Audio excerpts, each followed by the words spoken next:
यार हम लोग जब बारूद खुद पे उड़ाएंगे विश्वास हो ना तो भाई बड़े बड़े मंजिल क्या और सब छोटे मिला के लगते हम हैं। यही कितने भी कहेंगे ऊंचे हो कि छोटे लगते भैया हैं। पवन सिंह बोला था ना कि राजा बॉलीवुड राज वाले को भी करेगा, नचाएंगे, भोजपुरी में तो नचा दिए ना। साथ में हवा है, लास्ट में चुम्मा सॉन्ग में जाके देखिए, साथ में बोले भी तृप्ति जी जान है। ले बुका ये तो भोजपुरी हमके नहीं है। पूरा बीच बीच उम्मीद बा सॉन्ग में कि भी हम भोजपुरी सब के इस्तेमाल जनता किया जौन गया है। बाड़े सोचिए कितने वही बड़े बार सिंगर है भाई, पावर स्टार है पवन गर्दा सिंह, ऐसे ही नहीं कहा उड़ा दी जाता। हैं, उड़ा दी हैं, उड़ा दी हैं।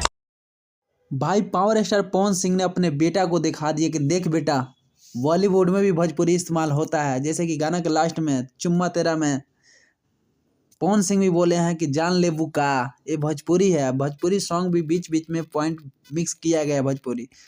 तो भाई भोजपुरी सिंगर यानी कि नचा दिए, खुद नाचे भी। यानी कि राजकुमार बॉलीवुड का बड़े स्टार, तमन्ना भाटिया एक्ट्रेस और राजकुमार आर पांडे राजकुमार आर को नचा दिए। यानी भोजपुरी सिंगर या भोजपुरी सॉन्ग पे नचाए दोनों को, मतलब जबरदस्त ठुमका लगाए, अपने अंदाज में नचवाए इन दोनों को, तमन्ना भाटिया को भी और राजकुमार राव को भी अपने अंदाज में नचाते। ये होता है पावर स्टार पवन सिंह का।